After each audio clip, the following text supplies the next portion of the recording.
Greetings and welcome to the state capitol here on Parade of Quartets, and we want to welcome to our program the leader Bob Tramo, and he's here to talk about some of the things that's going on with me here in Atlanta at the General Assembly for the state of Georgia. How are you doing, Bob? Well, I'm doing well. Thanks for having me on Parade of Quartets. Well, I don't mean Bob. I mean, I know you that way, but... Well, Bob works. Bob's fine. Yeah, well, Bob is the leader of the Democratic caucus here at the state capitol, so we give him much respect. How are you doing?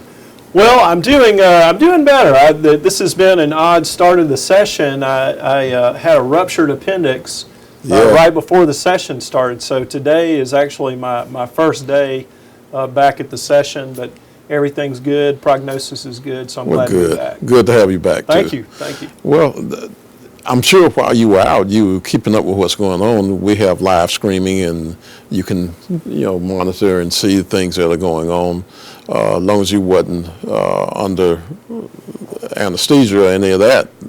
So tell us, what have you picked up on?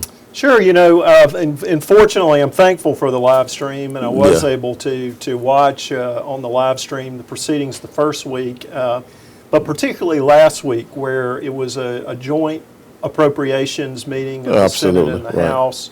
The budget is obviously the thing we're constitutionally tasked to do every year as the General Assembly. This year it's a real concern for us because of the announced cuts to the budget. The agency heads testified last week in the hearings, and the concern is obviously that there are going to be some services cut that people really need, and Georgians will be hurting. Yeah, I was able to sit through those proceedings as well, and some of the cuts that we are facing are hitting some of our vulnerable communities across the state.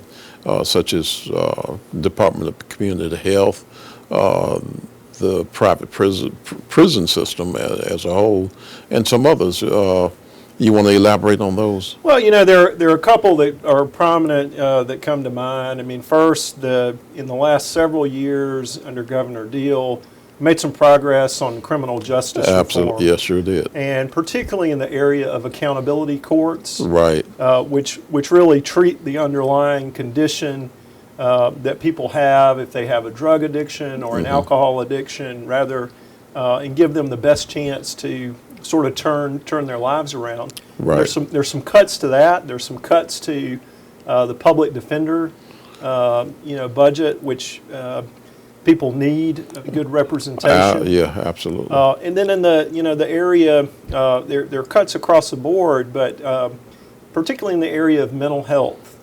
I think the commissioner testified that the budget already was sort of, the safety net was stretched to the max. Yeah.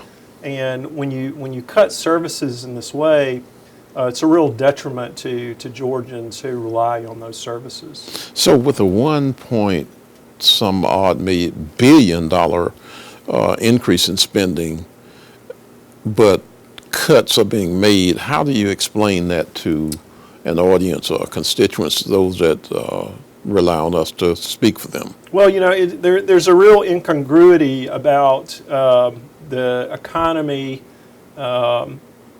apparently being talked about as going very well, but yet the money that the state has to cover its responsibilities, we don't have enough to go around. Right. And I think that there are a couple of factors, but one very prominent factor is that there was an ill-advised tax cut in 2018.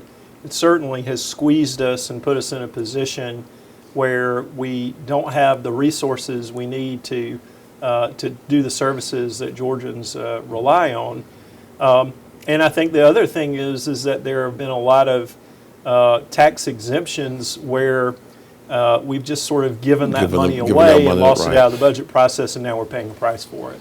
Well, we want to just keep our audience informed here at Parade of Quartets, and we thank you for coming by to share those thoughts with us. We'll continue to do this throughout the session, and would like to invite you to come back again and after we vote on the budget or don't vote on it or up or down. Yeah. I very much appreciate that. And the way I'd like to summarize it for your audience is, the concern I have is that when we talk about belt tightening, it's often those with the leanest waist who can least afford tightening that get hurt the most. And sometimes we can't explain that, but we fight hard to make sure that those people are taken care of. Absolutely. Right. Thank you for coming by. Thank you for having me. Okay. Right.